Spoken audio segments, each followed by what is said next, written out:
Another year passed. Another request for a white Christmas failed. More Christmas gifts, including one from John Tullos again. Ray caused no objection. Time continued to spiral downward. Every so often, Ray or Marilyn would approach one another in an effort to resolve their differences. But call it fate, or bad timing, or bruised egos, but nothing rekindled their fire. Now they lived as roommates, sharing the common goal of nursing and caring for Rachel. Both treated the other politely and put on the veneer of a loving couple around Rachel or friends and family, only to shed it off when they were alone. Another Christmas, and they waited to hear Rachel's annual request for a white Christmas. Then, she surprised them. Her Christmas wish was to keep the Christmas lights burning. Tears sprung from Marilyn and Ray as they promised that the Christmas lights would continue to burn for Rachel. The smile from the emasculated child sealed the promise. That was how the Christmas lights began to burn 24/7 at the Thompsons' residence. Soon, Ray and Marilyn heard rumbling from disgruntled neighbors as the lights continued to remain on during late January. By February, the Homeowners Association mailed a notice to them to turn off and remove the Christmas lights.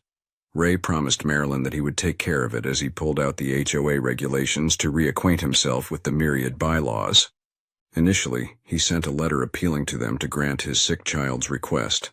That was immediately rebuffed, and now he was sent a demand letter from the HOA's legal counsel. He called and talked to the attorney, but the attorney was adamant that the Christmas lights be turned off and removed or legal action would commence. Every day, Ray would inform Marilyn of the situation, and she began to get frustrated and turned on Ray for his failure not to resolve the problem. Still, Ray persevered to grant his daughter her wish, and the lights continued to burn at the Thompsons' house 24/7. A certified letter was sent to the Thompsons informing them of their breach of the HOA's regulations, and a lawsuit had been filed. Marilyn still insisted that Ray wasn't doing his utmost as he filed motion after motion in the lawsuit. She voiced those frustrations to John during one of their daily lunches. "He's not doing anything, John. All I hear is that he filed this motion, or that this hearing is being rescheduled, or this issue is being briefed. All I need to hear from him is that he got this taken care of and my daughter can enjoy her Christmas lights." "Marilyn, I'm sure Ray is doing what he can to do this legally, but sometimes it may be better to go in a different direction. I have a friend at a local TV station. If you'd like, I'll see if I can get them interested in doing a human interest story on Rachel. Maybe we can shame them into giving up the lawsuit." "Oh, John, thank you," Marilyn exclaimed and impulsively leaned over and kissed him. She broke the uneasy silence. I'm sorry, John, I shouldn't have done that. At least as long as I'm married to Ray, I am committed to being faithful." With her sentence trailing off, John pounced. "But after that, Marilyn, what are you going to do? You must know how I feel about you. You can't spend the rest of your life being chained to someone you don't care about. You owe it to yourself to be happy. I can make you happy, and I'm willing to wait until you give me that chance." Marilyn was startled by the declaration. True, she and John had danced around the subject, but now it was in the open, and it couldn't be ignored. "John, this is too sudden and too fast. I do care about you and I do want to be happy, but given my situation, when will I ever be in a position to act? For now, let's focus on getting your friend to do the news story and take care of that problem." With that, she hugged her friend and he relished the feel of her in his arms. Across town, Karen was hugging Ray. "Congratulations, Ray. I knew you would find a solution to this." Ray was transfixed as Karen raised up and kissed him and continued to hug him. He instantly felt desire. Subtly, he tried to move away. Boss, I've waited way too long for this opportunity and I'm not going to let you slip away." With that statement, she clinched him tighter and kissed him again. She also moved her hips forward, encouraging him and rubbing against his trousers. Reluctantly, Ray broke away. "Karen, I have to stop and call Marilyn and tell her the news. She'll be so happy when she finds out that I got the judge to dismiss the lawsuit. I kept telling her that my brief would be sufficient to stop the lawsuit. Now the Homeowners Association will have to scramble to rewrite the regulations to include Christmas lights displays to prevent them from being displayed out of season." Karen was in mid-response when the intercom on Ray's office phone buzzed. Automatically, she picked up the phone and announced, "Ray Thompson's office." It only took a few seconds and her brow furrowed and she said, "Yes, Mr. Fletcher, here is Mr. Thompson." With that, she handed the phone to Ray as he wondered why the senior partner was calling him. Thompson, Channel 8 is about to run a story that you need to watch, and then come see me in my office. Before Ray could respond, Mr. Fletcher had hung up. Puzzled, he turned on his office TV and watched as the commercials ran. Finally, the local news came on, and Ray and Karen watched as the attractive female anchor announced, "And now, as we promised before the break, we have a human interest story about a little girl who is suffering from cancer. For her birthday wish, she wanted the Christmas lights to keep burning at her house. The problem is, her neighborhood is full of Grinchs. Here is Neil Sullivan with the story." The image on the TV flashed to the Thompsons' living room, where a nervous Marilyn waited to be interviewed. By her side was John Tullos. "Thank you, Sonia. I'm here with Mrs. Marilyn Thompson, whose daughter Rachel is being treated for leukemia. Rachel's birthday is on Christmas Day. This past Christmas, her birthday wish was to keep the Christmas lights at her home burning. That wish is being granted due to a very determined mother willing to do battle against her entire neighborhood." A stunned Ray continued to watch his wife being interviewed by the reporter. She went into the details of why she felt it was necessary to go public with Rachel's plight. When the reporter asked her what her husband thought about the situation, Marilyn shifted uncomfortably and said, "He's doing what he can, but that hasn't been enough to resolve this. That is why I decided to listen to my friend John and publicize this. Maybe, if people would let our homeowners association know what they thought about them, then my daughter could continue to enjoy watching her Christmas lights." After the reporter got through talking to Marilyn, he began asking questions of John Tullos, who introduced himself as a friend of the family. "Neil, I just want to see Rachel happy and to help my friend Marilyn any way I can."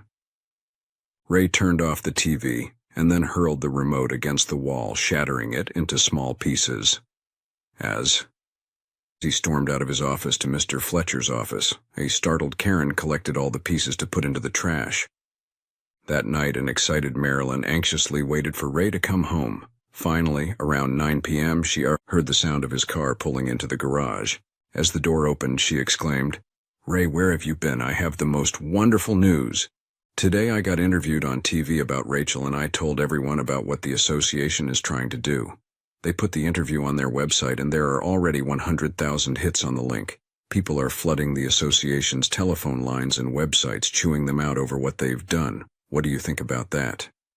A disaffected Ray continued to move around the room, looking at everything except his wife. Marilyn couldn't understand his nonchalant behavior. "Ray, did you hear what I said? We finally got something going to put pressure on the association to drop the lawsuit." Ray settled in front of the bar and poured himself a drink. After he let the first sip of the smooth bourbon warm down his throat into his stomach, he turned to Marilyn. "Yeah, Marilyn, I heard you. Congratulations. The only problem is there isn't a lawsuit anymore." With that listless comment, he reached into his suit jacket pocket and pulled out several legal-sized papers folded lengthwise to fit into the pocket and plopped them down on the coffee table in front of Marilyn. He vaguely waved at the papers with his shot glass. "That is the copy of the order signed by the judge and filed this morning dismissing the suit." He took another drink and studied the glass as he continued. "By the time your interview aired, I had already won the case. Anyway, thank you for your vote of confidence. I couldn't have done it without your support." He took another sip. "It was really a wonderful surprise to see you on TV and see you basically telling the world that I wasn't doing enough for my kid." Marilyn cried, "Ray, I didn't mean it like that." Again, Ray wearily waved off Marilyn. "I know, Marilyn, I know you couldn't depend on me. Thank God your boyfriend was able to save the day for you." Ray got up and poured himself another drink. "Funny thing is, you haven't heard the aftermath of your interview. Right after it aired, I got called in by the senior partner. Seems like he got a call from both the owner and station manager of Channel 12. I guess you didn't know that Channel 12 is one of our clients. Anyway, they weren't too happy about their big rival, Channel 8, trumping them on a local human interest story, in particular when it involves the family of an associate attorney for the law firm they have on retainer. So naturally, Mr. Fletcher was giving me an attaboy pep talk and discussing whether I would still have a job next week. Well, as you can only imagine, I was thrilled at my prospects. So, I invited Karen to go celebrate with me over a few drinks. Nothing special. Just the two of us, just like you and old Johnny boy with your little lunch dates. I think you're onto something there, Marilyn. I had a wonderful time sitting with Karen trying to figure out which law firms I might need to start sending my resume to. Ray ignored the tears from Marilyn as he finished the drink and prepared to go upstairs. Thank you, Marilyn, for shaming me in front of the world. Watching you and John sitting in my house on my sofa talking about my child, it doesn't get any better than that. Just before he started climbing the stairs, he got in one last pot shot. Let me know when Channel 8 hits 1 million on their website. That'll teach the HOA to mess with you. That scene fed into the dissolution of the relationship. Both were now locked into finding solace from a source outside the marital bonds. Still, despite the temptations, neither could force themselves to actually cheat on their spouse. Several times both Karen and John were brought up short as Ray and Marilyn lashed out at them for trying to speed up the process. It would cause the potential homewreckers to back off temporarily, but like a force of nature, they would return and continue to entice their prospective lovers to fall deeper into their webs. Conversely, the attitudes of Ray and Marilyn at home became easier to deal with one another. It was though they had already subtly acknowledged that the marriage was over and all the underlying tensions of the past were gone. They continued to put up a charade for their families and friends. Of course, with Rachel they had to be more careful about contriving the facade of mommy and daddy. But every now and then they would be forced to deflect questions from her. Mommy, how come you and Daddy don't sleep in the same room anymore? The question coming right out of the blue caused Marilyn to pause. Should she deny it? Should she tell a little white lie? Or should she do the unthinkable and destroy the simple faith of her daughter's trust in her parents and explain that Mommy and Daddy didn't love each other anymore? Honey, the reason we don't sleep together anymore is because we both want to be close to your bedroom in case you need us. The explanation seemed to satisfy Rachel. Then she said, Oh, Daddy said it was because you snore all night long. Actually, honey, your daddy is the one that snores. Marilyn drew back and made an exaggerated snore imitating what Ray was supposed to sound like. The effort caused Rachel to begin giggling, and then started laughing at the preposterous sound blasting the room. She reached for her mother, and the two began a hug, and Marilyn carefully swayed in a rocking motion, the most precious thing in her life. How much longer could they keep up the pretense, she wondered. What will she do when Rachel's entire world falls from underneath her? How would she go and repair that pain? Marilyn had no idea to the answer any of those questions, so the daily routine continued as Rachel remained the focus of their lives. Events were still coordinated, with the added proviso that during certain time periods one or the other would inexplicably be delayed or detained. No questions were asked, no answers were forthcoming. On the rare occasions that John or Karen's name would crop up, it would only serve as a minor irritation to the offended spouse.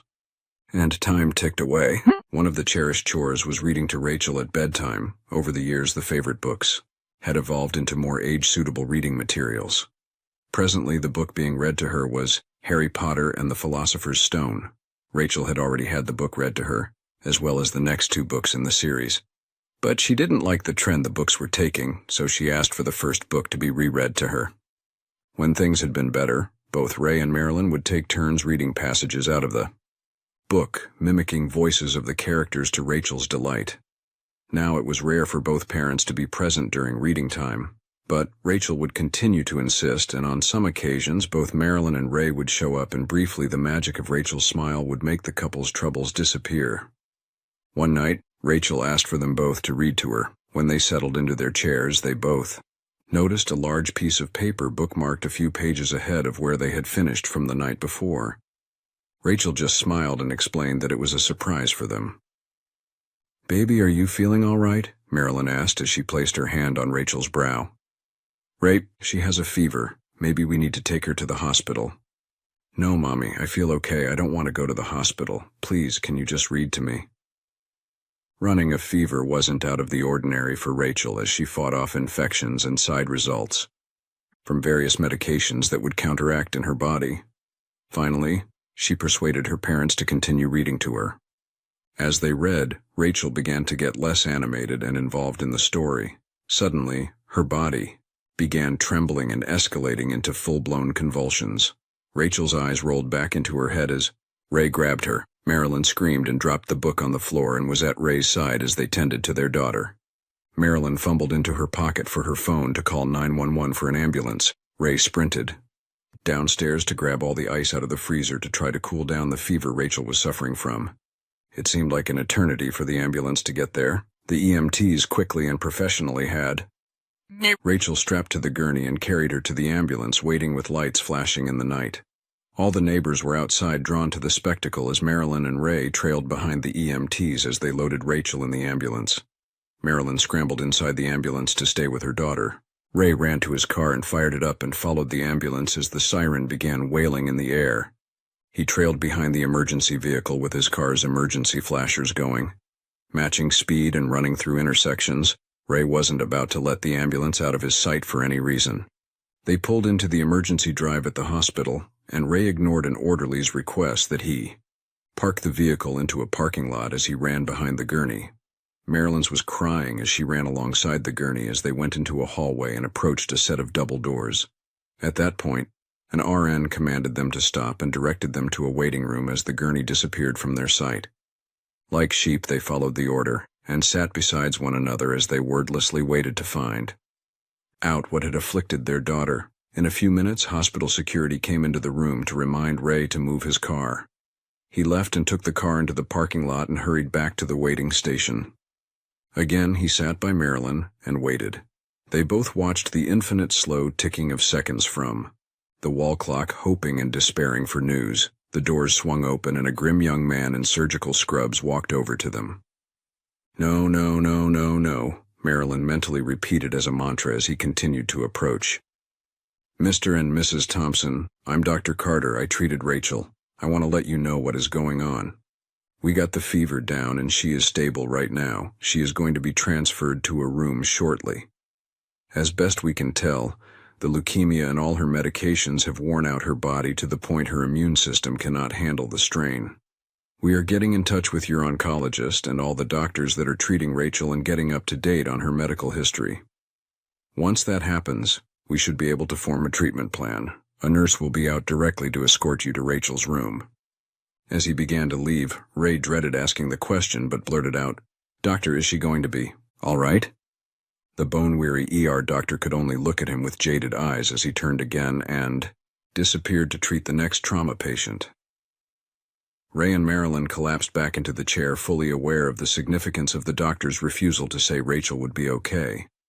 Rachel lingered for 11 days. Marilyn and Ray stood vigil around the clock in Rachel's room. They would alternate sleeping on the cot the hospital provided while the other remained awake watching their daughter. The only times they left the room were to go home and shower and change clothes and to eat. They tended to business over their phones in hushed tones while the other spouse feigned ignorance as they spoke guardedly to John or Karen. The majority of the communications were by text, which allowed them an additional modicum of privacy. Their families began arriving from all over the country to support them. They all insisted that Ray and Marilyn take a break and allow them to watch Rachel. They both refused to heed the advice. They remained in the room silently watching their daughter hooked up to IVs and all other kinds of machines giving readouts. They watched as Rachel struggled to get air in her frail little body despite being intubated. Day by day, Rachel withered away, and secretly Ray and Marilyn began to praying for the suffering to stop. Finally, the team of doctors approached them and advised them that all medical options have been exhausted. It was their opinion that it was time to turn off the machines. Marilyn and Ray looked at each other, and both slowly nodded their heads, and then bent down and cried. After signing the forms, the collected family watched and held hands as the machines were slowly turned off, and Rachel slumbered into eternity. Warm golden sunlight filtered into the quiet hospital room, interrupted by an occasional sob when Rachel drew her last breath at 6:14 a.m. The inconsolable grandparents held their children as they mourned the mutual loss. No one took notice that Ray and Marilyn only held each other peremptorily before moving to other relatives. Impromptu plans were made to congregate at Marilyn's parents' house to discuss arrangements. Ray's parents drove Marilyn and Ray home. As Ray entered, he looked at the Christmas lights blazing away in the middle of the day and with finality turned the light switch off. The remainder of the week was a surreal experience as Marilyn and Ray worked out all the Arrangements, the obituary, the casket, the cemetery, the minister, the music, the date and time of the visitation and funeral. Marilyn and Ray slept-walked for the next couple of days as their house was flooded with food, flowers, plants, wreaths, condolence cards, and visitors. They remained in motion to allow each other space from one another. It was a temporary system that worked up to the visitation. Once again, Ray's parents collected them and drove them to the visitation. Once inside, Marilyn and Ray drifted apart and began the awkward process of socializing. Ray couldn't understand why so many people had the fixation of leading him to the casket to peer down at Rachel. That wasn't his daughter. Her smile, her charm, her spark, her soul was elsewhere. All that was. Here was an empty shell. Still, he suffered through the process. He was seated at one end of the room, and Marilyn was seated at the other end when he arrived. Ray tracked John Tullos as he made his way to Marilyn, and she stood up and gave him a long hug. Ray continued to watch as they carried on a private conversation, still in each other's arms, looking into each other's eyes. They must have felt his stare, because both simultaneously glanced his way and abruptly broke apart. Ray was curious why they even put on the sham of moving away from each other. After all, he thought, isn't that the guy she wants to be with? For a moment, John Tullos appeared as though he was going to approach Ray. You have got to be kidding me, Ray thought. Apparently John reconsidered that idea and he drifted out of the building, which left Ray with the eternal question of what he would have done if John had have approached him. It was an academic exercise split evenly along the lines of accepting his condolences versus hauling off and kicking the life out of him. When they got home that night, Marilyn and Ray automatically went to their separate bedrooms. Just one more day to participate in this sham, and then Marilyn will declare her independence, Ray sadly thought as he undressed for bed. Marilyn was pacing in her bedroom, weighing whether or not to knock on Ray's door and try one. Last time to talk to him and try to make him understand what she was going through. By the time she decided to knock, she stepped out and noticed the light was already out in Ray's bedroom. She went back to her room and closed the door. The funeral service was packed from all the friends and acquaintances of Marilyn and Ray. The minister gave a heartfelt talk and the music set the proper tone. The casket was surrounded by rows after rows of flowers. Then it was time for the final viewing as the mourners filed past the family. Then came time for the family to view Rachel for the last time. Marilyn's knees weakened as she approached the ornate casket. Oh God, they're going to close that box and bury my little girl. No parents should ever have to go and bury their child, she thought. As she faltered, her father grabbed her arm and Ray on the other side grabbed her to prevent her from collapsing. Looking at his sad, stoic face, she gathered the rest of her courage and said her final farewell to her baby. Then she was outside and escorted to the limo that would drive her and Ray to the graveside service. The final words and prayers were spoken. The pallbearers placed their boutonniere on the casket and filed past. Then people milled around, and in the crowd she saw Ray being embraced by Karen Ferguson. Marilyn bitterly thought, why didn't she wake Ray last night and talk to him? Would she be destined to go through life with 2 holes in her heart over the people she lost? That brought everything up to date as the limo turned the final corner of their neighborhood to deposit the Thompsons at their house. The long black vehicle pulled into the drive and the chauffeur parked the vehicle, leaving it idling, and opened the driver door and went to the rear door and opened it for the couple to exit. Before he left, he offered his condolences on behalf of the funeral home. Then Ray and Marilyn Thompson found themselves blinking in the harsh sunlight as they prepared to enter the empty house and pick up the empty pieces of their lives. The silence in the home magnified the void left there. Ray and Marilyn drifted aimlessly in the house. They still hadn't spoken to one another.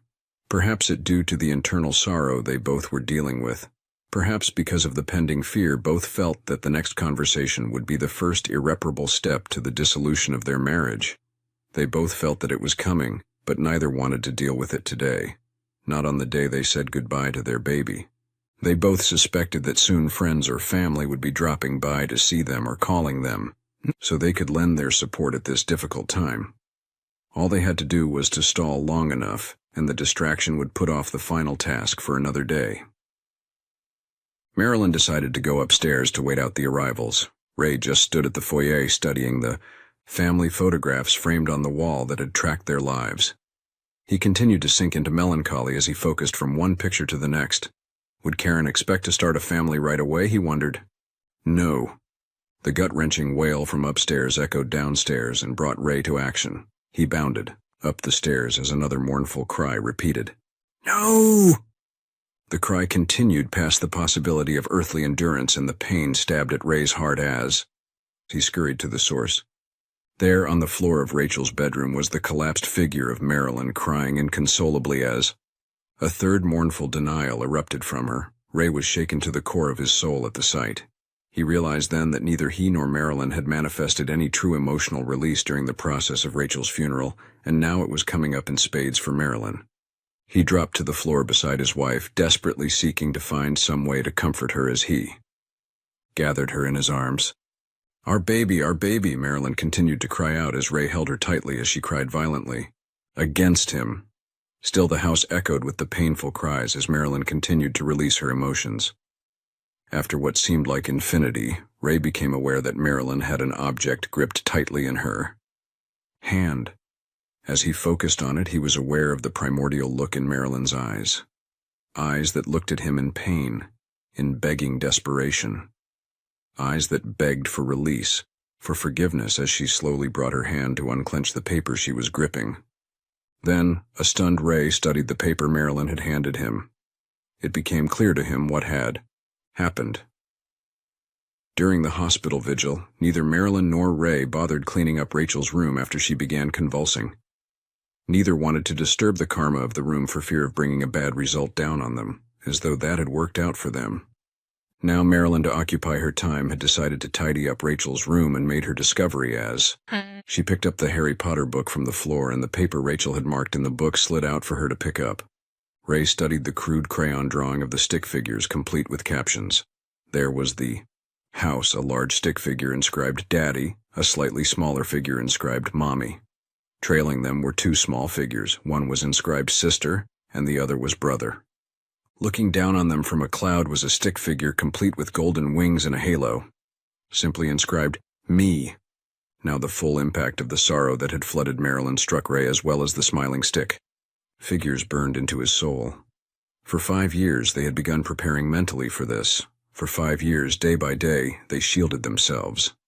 Now the emotional dam that had been fortified for the past 5 years burst open as he joined Marilyn in grieving. They remained huddled on the floor of Rachel's bedroom, clenching to each other, and time froze. For them, as phone calls, text messages, doorbells, and door knocks blended into insignificance. The afternoon sun edged into twilight, and they continued to silently hold on to each other. Finally, as darkness overtook the room, Ray heard Marilyn speak. In a soft, timid voice edged in fear and uncertainty, she said, "Ray, is it over for us? Is there some way we can get back to being us? I've lost Rachel. If I lost you, then I will have no reason to live. Is there still an us?" By response, Ray stood up and brought his beautiful wife to her feet, and holding her hand, led her blindly down the stairs. They stood momentarily beside the wall by the front door, just holding one another. And that was how it came to be, that once again on a late spring night, suddenly the Christmas lights blazed into brightness into the neighborhood as a declaration of love in the Thompsons' household. Ray led Marilyn upstairs into their bedroom. Ray had the epiphany as he began softly kissing Marilyn. He was back in their bedroom, where he belonged. He belonged to there, and she belonged to there, and at this moment nothing else mattered but the woman that had captured him years ago. His lips were eagerly making reacquaint to their mates of Marilyn's from the long absence. Her body pressed against his, and the familiarity was both reassuring and exciting as their hands again began claiming their spouse. Marilyn groaned as he kissed her, and his hand briefly touched her. He was determined that tonight and forever thereafter that he would minister to the woman he loved, and he began to softly chew on Marilyn's earlobe, which brought a pleasing gasp as Marilyn relished the electrical sensation. Marilyn's hands brushed against Ray's torso as she caressed him, returning kiss after kiss to her mate. Her hands trailed along his ribcage as she appreciated his body. For a decade she had access to this wonderful man, and now she wanted to play catch-up for the recent unpleasant period they had undergone. Ray was thrilled by Marilyn's signals. He wanted nothing more than to take her with brute force and establish once again that he belonged to her, and to her only. that she belonged to him and to him only. But deeply ingrained in his love for Marilyn was the desire to please her, to show her that she was everything to him, and always would be. Marilyn responded to his unspoken signal, and they both began to undress each other. After years of practice, they could still follow the process and relish and thrill to the sight of their exposed flesh coming into view to be smothered with attention, caresses, and kisses. Finally, in the dim light of their bedroom, the couple had shed their clothes, and instinct and nature demanded their coupling, but both had other plans. They were no longer the college students that were infatuated with each other. For years they had grown together, finding out what made the other tick, what pleased their mate, and they intended to put that into practice. Ray slowly slid down Marilyn's exquisite body until he knelt like an acolyte worshipping his goddess. He breathed in her aroma, an aroma that had been denied him for too long. He nuzzled his face against her abdomen, and Marilyn encouraged his efforts by cradling his head in her hands. He took note of Marilyn's body response to his stimulation. Ray didn't need a road map to know. What drove Marilyn? 10 years of practice, trial and error, discussions during pillow talk. He knew what Marilyn wanted, and he continued to give it to her. Her hands clenched fistfuls of his hair as he brought her closer and closer until she exploded, and her body convulsed. Terms of endearments and manifestations of love continued in the night as they rocked away in unison. The bodies shone with the sheen of physical exertions. After such a night, he was beside her, and they began caressing each other. Ray was kissing Marilyn's face, and he became aware she was crying by first feeling a tear falling on his lips and then tasting the salty droplet. "Marilyn, what's wrong?" "Ray, I'm sorry, please forgive me. I should have never drifted away from you. You are the only person in the world for me." Marilyn began furiously kissing Ray in an effort to convince him of her sincerity. Ray responded, with kind kissing and caressing every inch of Marilyn in his grasp. "Oh, Marilyn, my beautiful woman, it is me that owes you an apology. I let my ego get in the way and shut you out, and I never gave you a chance to talk to me. I kept letting things fester, and I kept drifting away. I can't believe I was going to let you out of my life, to lose Rachel and then you." Marilyn listened as Ray choked through the heartfelt confession. Ray collected his thoughts and continued his emotional purge. "I would have been lost without you, Marilyn. You have always had my heart, and if you left, my soul would have been gone, and it would have been all my fault." Marilyn interrupted. "No, dear, I'm the one to blame. I kept letting John be where you should have been. While I never committed adultery, I was cheating you, Ray. I let him fill an emotional need that should have been for you alone. How can you even stand me for what won to you? To us?" Marilyn grabbed Ray in an emotional hug. Ray responded with a matching hug so fierce that it threatened to crush Marilyn.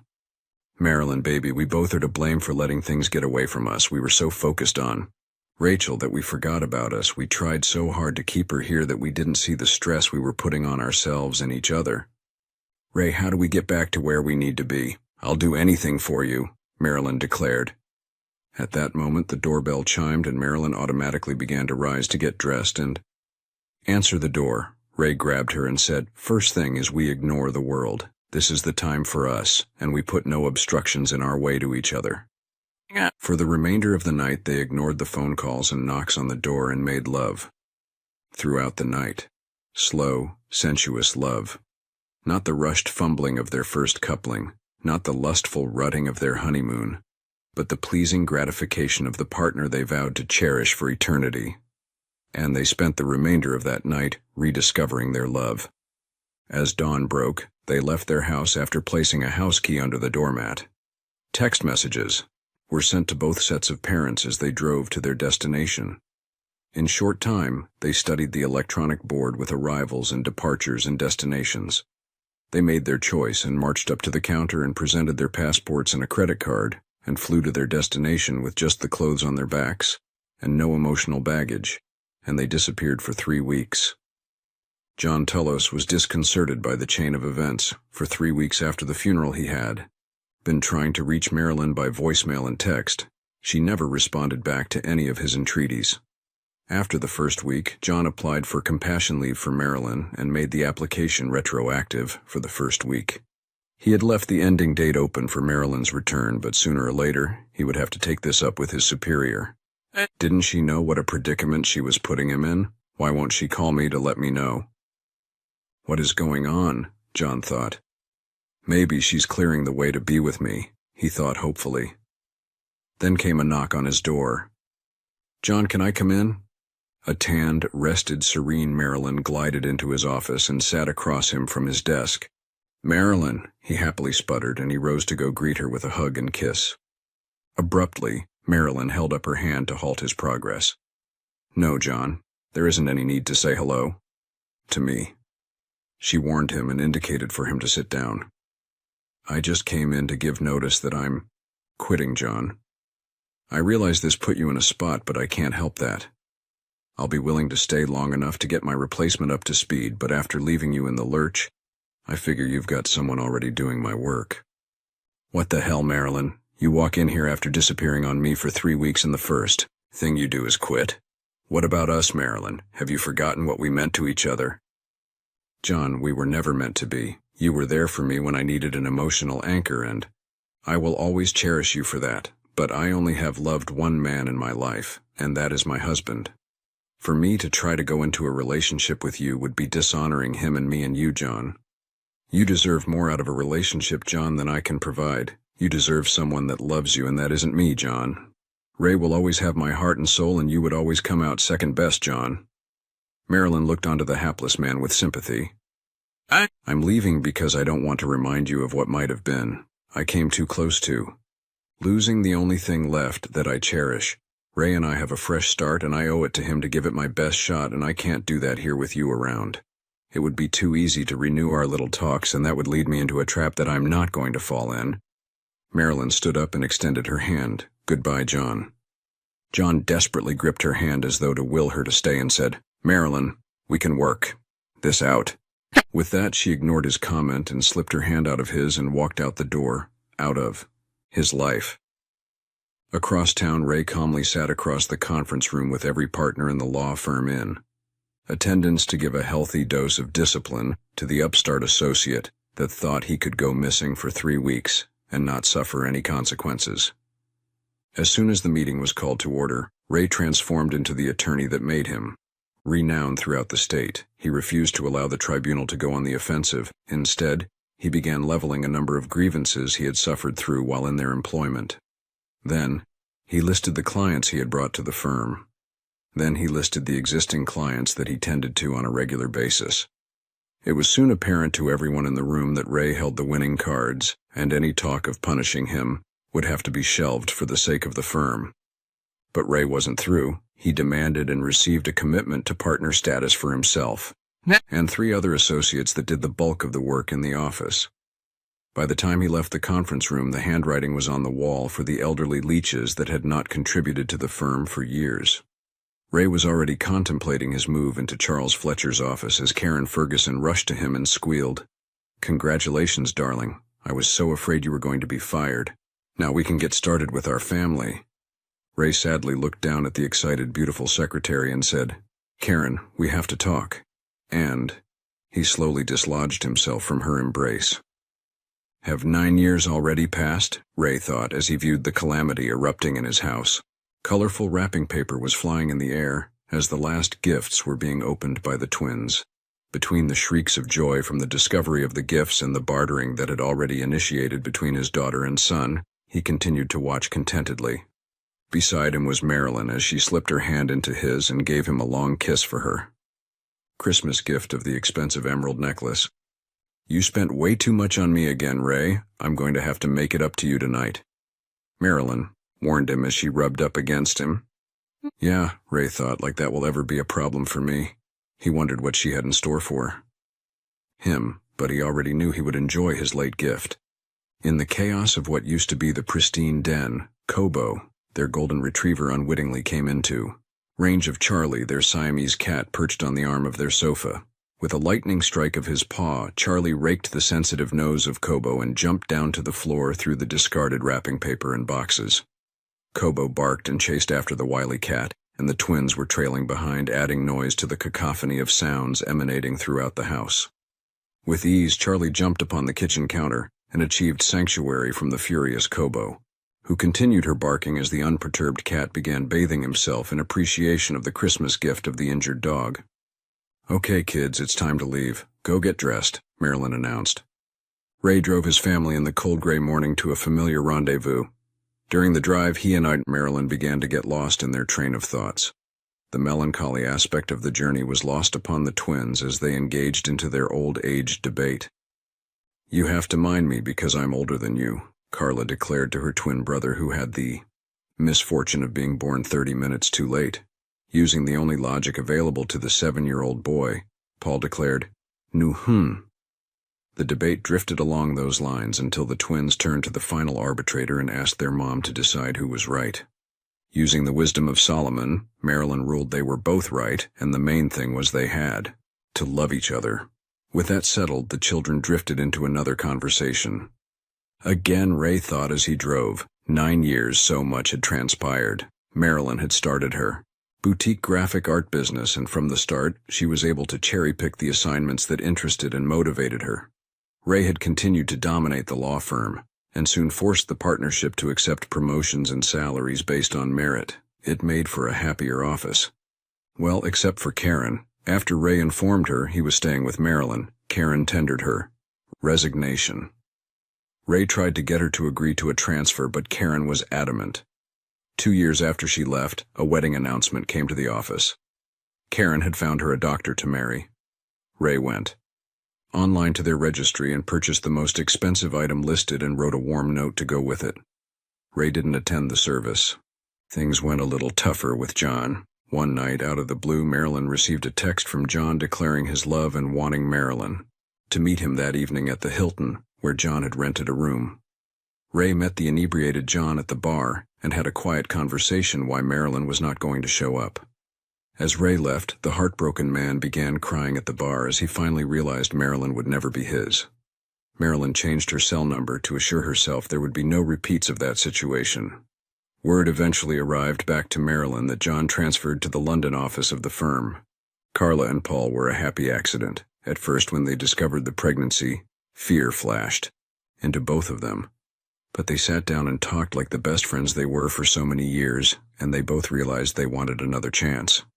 So then came the sonogram and the discovery of twins, and they took it as an omen from Rachel. The delivery went smooth and the parenting came back to them as they adjusted their lives and tended to their children and kept their fingers crossed. Each Christmas became a ritual, and now the twins were aware of the proceedings. They would surprise Marilyn and Ray with questions about Rachel. The answers would often bring up smiles and tears at the same time for the parents. With the passage of time, it got easier to think of Rachel, even though there would always be that hurt, that loss, that what might have been. Now they once again would focus it to the core as they arrived in the cemetery. They wandered past the markers until they arrived at Rachel's grave. Marilyn sunk to her knees and silently wept.